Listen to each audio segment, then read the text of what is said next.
And now, it's time for another Dice Tower review with Ryan Metzler.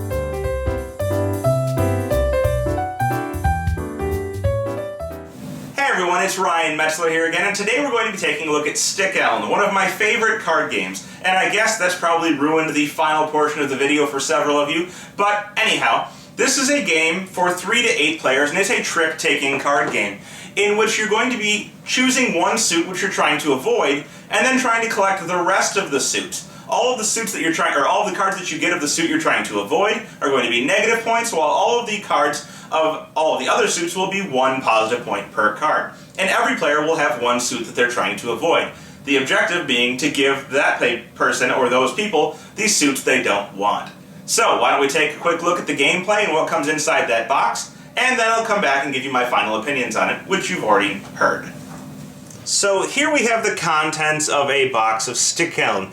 And why I have these separated into 2 decks of cards is because one of these decks of cards is what I've removed from the game in order to scale it down. So I'm going to be showing you a 4-player game, meaning that I remove 1 suit and all of the numbers higher than 11 from all of the other suits. So I've removed the blue suit from the game, and then I've removed everything higher than 11. You can see they go up to 18 in the deck. So these cards will be removed, but you can see the game scales the deck size for how many players you play. I'm going to set these aside and I'll go into the game. So the rest of the game, for 4 players at least, is going to be 5 different suits. And they're just colored suits ranging from 0 to 11 in this case. And what we're going to do is we're going to shuffle this deck up, and we're going to deal out a certain amount of cards to each player. We're actually going to deal out the whole deck to each of the players, so each player will have 1/4 of the deck in this case. So real quick, why don't I deal these out, and then I'll show you how the game plays. So now each player has their 1/4 of their deck, their hand, and they're going to pick it up and look at it.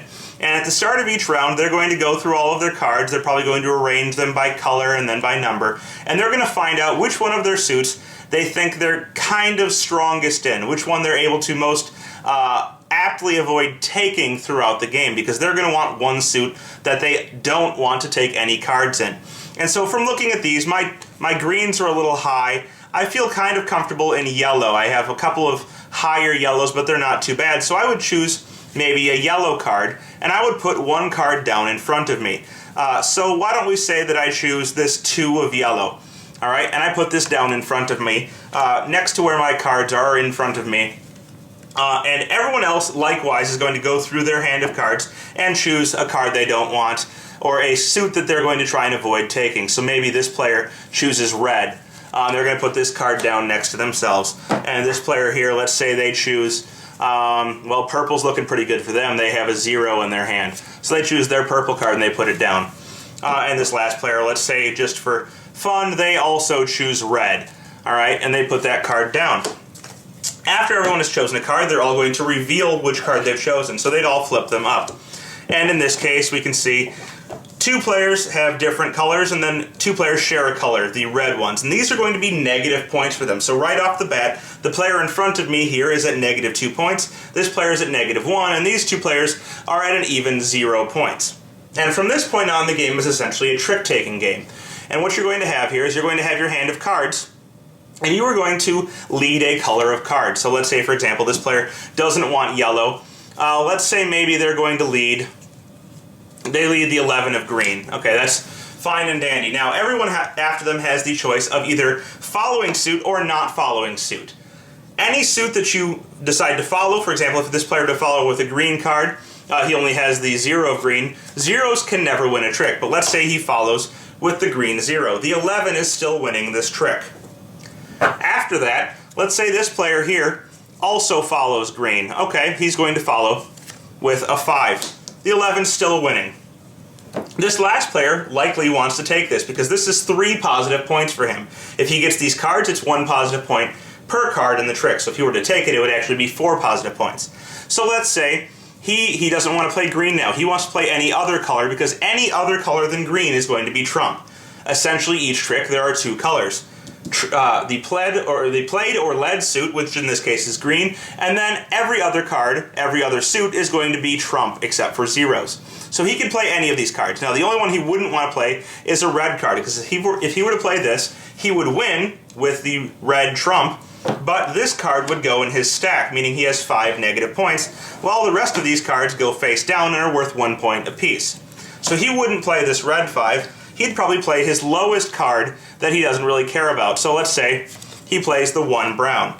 As it's brown, it beats all of the different greens, since green was the led suit, and all 4 of these cards go into his play area. And then he would lead the next trick. And let's say he decides to lead, he's brash, he's going to lead, actually, let's be even dumber, he leads an 11 of red. Now, he doesn't want to take this trick, and this means it would be wise for everyone else to throw low reds underneath this. So they would look at their hands and see if they have any reds, and let's say this person decides to play along. They play the 7 of red. Well, it's still going to the 11. And then this player takes their hand, and they decide to take one of these cards, so they take the 8, and they play it. Well, 11's still winning. And the last player decides to play. Now, they have an interesting choice. They can either decide to give all of these negative points and more. If they played this 9, it would be 35 negative points for the red player. Or they could decide to actually take the trick, which would be positive points for them. And they would look at their cards and they'd say, well, I don't want to play any of the purple, but I could play this 2 of brown and play it out. So they have a choice here. Either they get positive points or they feed negative points to their opponent. And let's say they decide to feed it to their opponent, and they play the 9. The 11 takes it, and all of these negative points go over to red. You're going to play this way until all of the cards are gone for a trick, and then you're going to add up how many negative points you have, subtract that number from however many positive points you've managed to take in, and you're going to record those points. You can play as many rounds as you like, and whoever has the most positive or the most positive score at the end of the game is going to be the winner. And so there you've got the gameplay of Sticheln, which is a very, very good card game, one of my favorites, as I said in the beginning. I really don't have a whole lot negative to say about this game, except for that at lower player numbers, it's not the most interesting card game you could have. For 3 or 4, I would definitely suggest taking a look at something like Tichu instead. But with larger player numbers, where everybody has chosen a suit they don't want to get, and maybe some people are overlapping in the suit they don't want, the game becomes very interesting and very difficult to maintain in positive points sometimes. And so that makes for a fun play experience. Even though you may get frustrated, that's the fun part of this game. So if you're looking for an interesting and unique trick-taking game with a twist that can be very frustrating but very fun, take a look at Sticheln. I think you'll really enjoy it. Thanks so much for watching the Dice Tower videos. Find more great videos and reviews, as well as our top-rated audio podcast at Dicetower.com. You can also find the latest board game news at Dicetowernews.com. I'm Eric Summerer, and you've been watching The Dice Tower. The Dice Tower is sponsored by Fun Again Games, the world's best game source. Fun Again Games has over 5,000 games available. Check them out at funagain.com.